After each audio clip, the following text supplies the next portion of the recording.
आज मैं आप सबको एक कथा सुनाता हूं।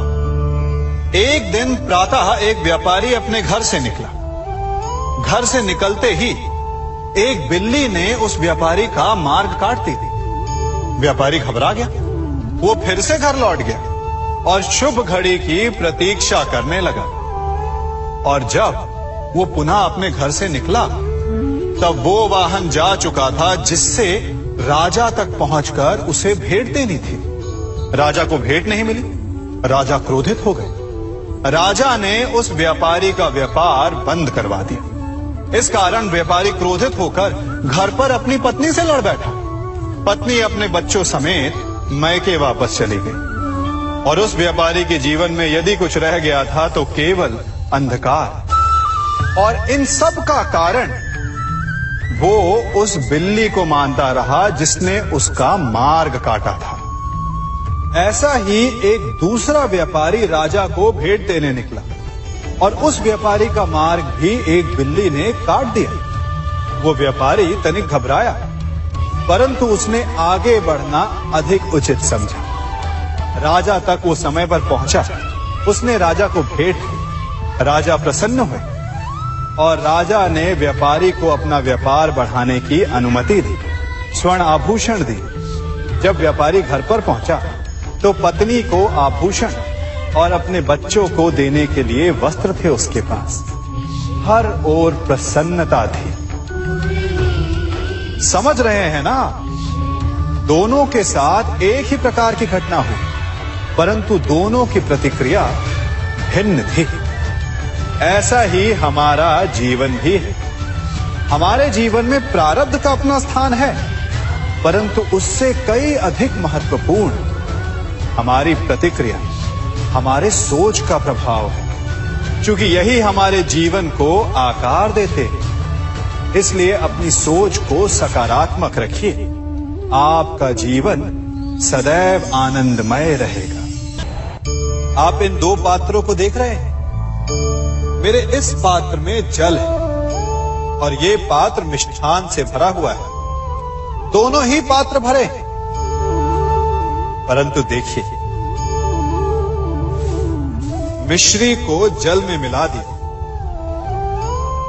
जल ने मिश्री को अपना लिया। मिश्री ने अपना अस्तित्व खो दिया, परंतु जल को अभिमान है कि उसका अस्तित्व अभी भी बना हुआ है। परंतु जो इस जल को चखेगा उसे अवश्य पता चल जाएगा कि ये जल अब वो जल नहीं रहा, ये अब शरबत बन गया। हमारा त्याग, हमारे बलिदान भी ऐसे ही होते हैं।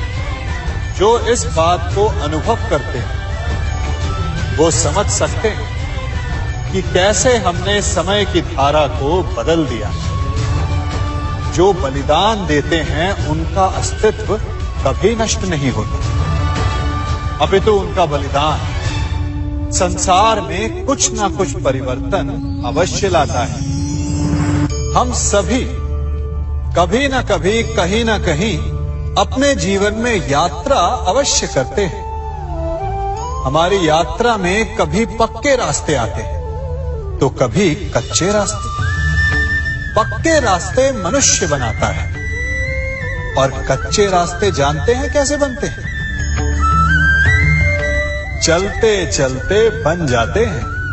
जब लोग एक स्थान से जाते हैं तो पैरों के दबाव से नीचे की घास कुचल जाती है। बार बार उस मार्ग से जाने से धीरे धीरे मार्ग स्वतः ही बन जाता है। और यही जीवन है, यही नियति है। जब आपके जीवन में आपको मार्ग ना मिले तो रुकिए नहीं, आगे बढ़ते रहिए और आपके पैरों के दबाव से मार्ग स्वतः ही बन जाएगा। हम सभी अपने जीवन में सफलता चाहते हैं, है ना? उसके लिए हम रात दिन परिश्रम करते हैं, कड़ी मेहनत करते हैं, परंतु फिर भी असफल हो जाते हैं। परंतु ऐसा क्यों होता है? कभी सोचा आप सबने? क्योंकि सफलता पाने का मंत्र बड़ा कठिन नहीं, बड़ा सरल है।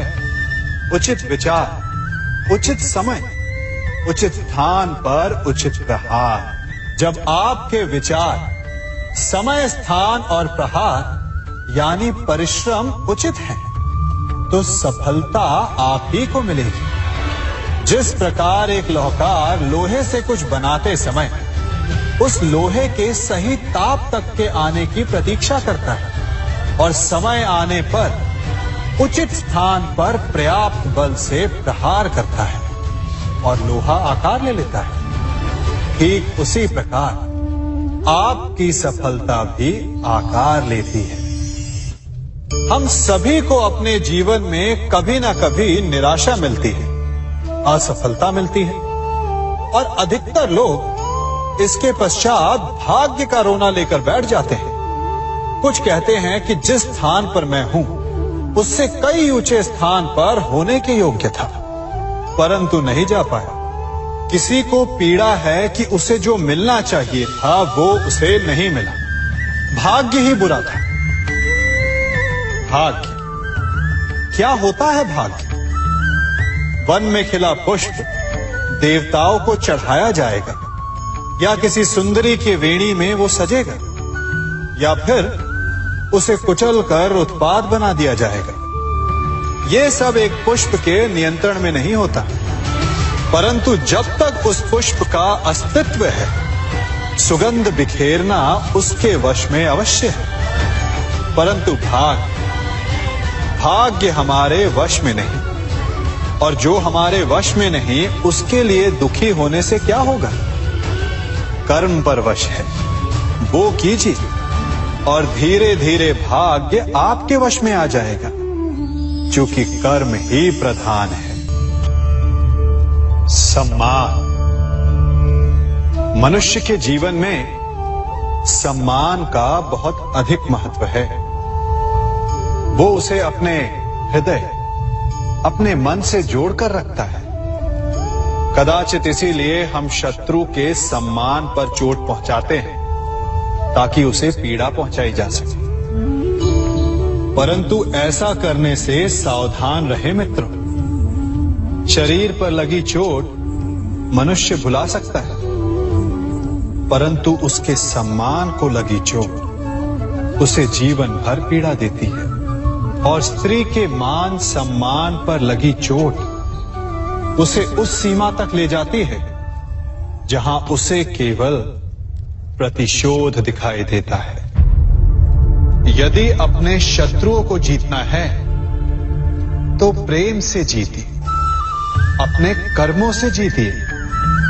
उन्हें अनुभव करवाइए कि उनसे भूल हुई है। किसी के सम्मान को ऐसी चोट ना पहुंचाइए कि वो आपका नाश करने पर उतर आए। स्मरण रखें, किसी का अपमान करके आपके हृदय को कदाचित थोड़ा संतोष आ जाए, परंतु उस अपमान से आप कई हृदयों को आघात पहुंचाते हैं और अपने लिए एक शत्रु और बढ़ा लेते हैं।